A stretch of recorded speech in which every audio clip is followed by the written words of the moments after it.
The Victorians have to be the quirkiest bunch of all in the entire history of human beings. A classy but also creepy society. Victorians partook in many questionable practices as they witnessed the world changing forever. They were pioneers of the age of science, but did they really have to experiment on themselves? Did they really unwrap mummies like we unbox new technology? Welcome to Nutty History, and today, let's find out all the shocking things that were common in the Victorian era.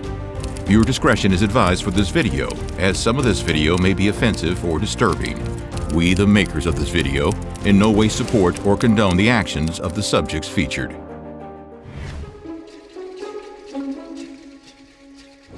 The 18th century saw the birth of modern archaeology, and by the time the Victorian era arrived, the entirety of Europe was going through what could only be called Egyptomania.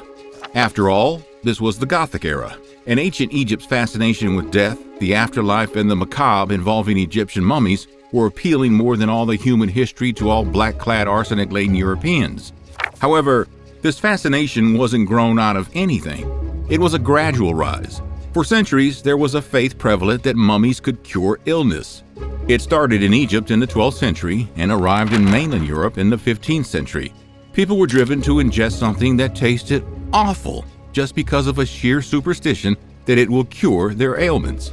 Mumia was a medicinal substance created from the mummified bodies consumed for far too long by the rich and the poor. It was available in the apothecary shops and used the remains of mummies brought from Egyptian tombs back to Europe as the main ingredient. The high demand for this magic cure promoted mummy trafficking by European merchants, and more products derived from the Egyptian mummies came into fashion, such as the mummy brown paint. But most importantly, the high demand and limited supply of mummies made them super expensive. So they became the plaything of the ultra-wealthy to show off their riches.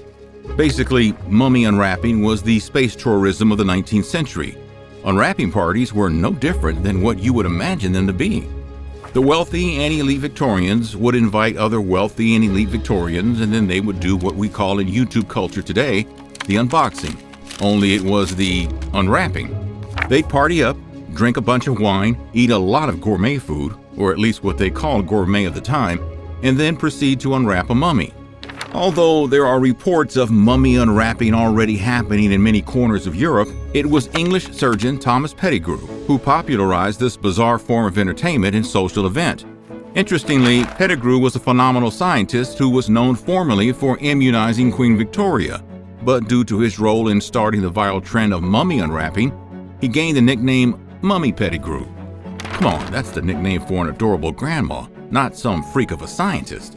Pettigrew's first unwrapping was in front of a group of physicians that took place in 1821, which could be excused for being a scientific demonstration. But by the 1830s, Pettigrew was unwrapping mummies like it was a circus show that he was performing in front of audiences.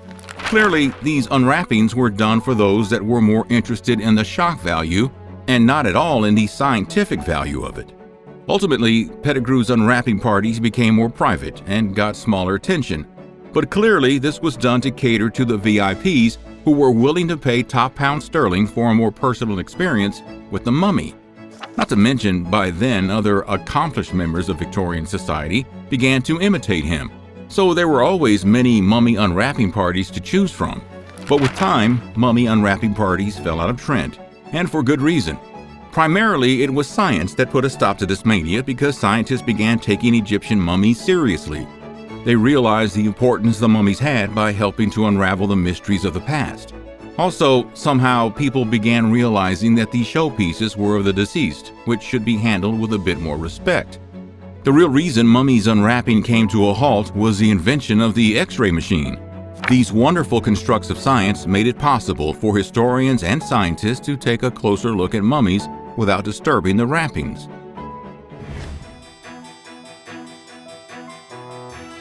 There's a reason that Frankenstein's monster, the very first science fiction novel, was written during Victorian times.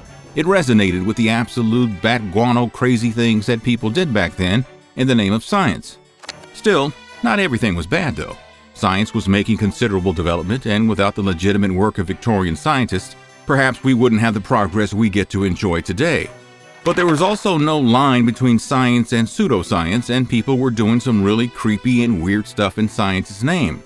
For instance, in 1888, Giovanni Schiaparelli, astronomer and science historian, announced the discovery of canali on Mars. In Italian, canali is the word for channels, but the English populace got lost in translation and assumed he found canals, simply implying intelligence. This translation error ends up sparking a craze for establishing communication with our planetary neighbors residing at the border of the inner solar system. A wealthy French woman was so desperate that she sponsored an insane sum of money to establish a network of giant mirrors across Earth. The idea was to flash these mirrors in the direction of the red planet to send a message in Morse code. They had so much faith in their idea that they were actually hoping Martians would be keen to build similar mirrors and flash their own messages back after receiving their messages. The project finished in 1892, but it was never tried, as the same community of astronomers were kind enough to point out that Mars was now moving away from Earth, so hypothetically, extraterrestrials wouldn't be able to receive the messages anyway. In the name of science, Victorians shocked their own nether regions, tried to teach dogs to read, ate copious amounts of questionable things, and tried putting spectacles on horses. Now, because there were no Zoom calls back then, W.T. Stead, editor of the Pall Mall Gazette, tried to interview politicians in far cities telepathically. Interestingly, he was one of the victims of the HMS Titanic accident, and one of his reporters claimed that the editor was the first to report the news with his psychic powers as it was happening. Whoa!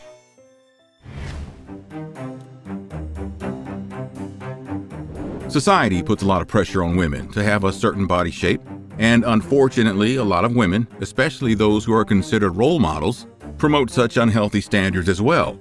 Thanks to the filter apps and social media, now it's much easier to pretend to own such body standards and show them off, which has led to the creation of Instagram versus the reality sort of online movements.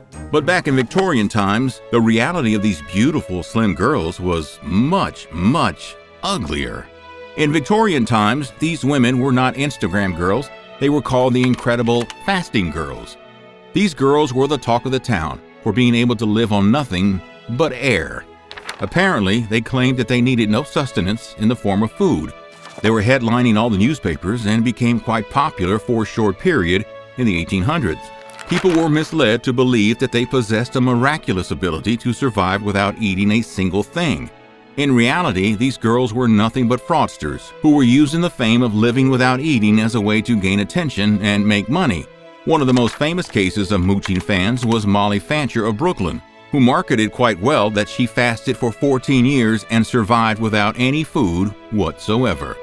Another way to attain that slim pencil neck waist in the 1800s was a corset. Corsets, as it's well known, were a popular commodity in the Victorian period. Almost every single woman during the era wore them in some form. It started as a decent trend, but these were Victorian times, so things had to start getting a little silly over the period. In principle, corsets were an undergarment that women wore to reduce their waists. Corsets helped to hold in any unwanted yet natural fat by employing laces to pull the waist tight. But the practice was occasionally taken to the extremes by using smaller and tighter corsets. The most ridiculous corsets were designed to take the waist down to an eye-watering 14 inches. I can't breathe. This was extremely dangerous as it was potentially damage-inducing for the internal organs. Hey, fashion is fashion.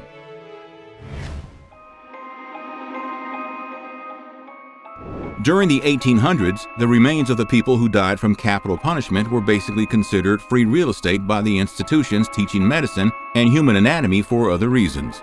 Yes, this is a case of yet another instance of horrible things done in the name of science during the Victorian era. This was the time when medicine was finally moving on from the archaic theory of 4 humors making up the composition of the human body. So new things were being discovered about human anatomy every day, and the ever-growing field of medical study required nearly 500 deceased to dissect every year. But sadly, at least for the medical students, the number of people dying in Victorian England because of capital punishment was only 55 per year on average. The result of this supply deficit was body snatching. Grave robbing and body snatching became quite prevalent during these years, as many folks would try to make quick cash by selling the freshly buried deceased of anyone to the medical students. The practice became so popular that relatives of the recently deceased had to stand guard so that they don't end up losing their grandma twice in a matter of days.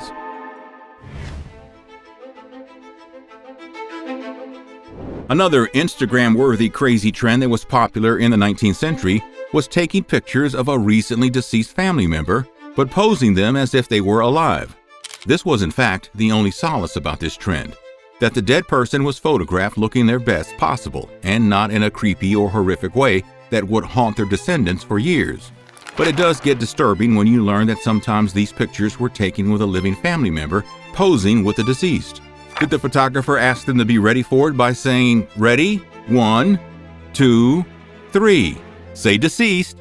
Not too sure about that, but the corpses were dressed fine, posed to sit upright, and adjusted to look alive.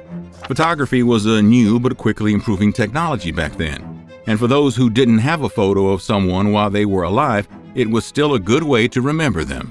Would you like to know more creepy stuff about the Victorian era? Tell us in the comments. Thanks for watching Nutty History again. Like and subscribe if you enjoyed the video.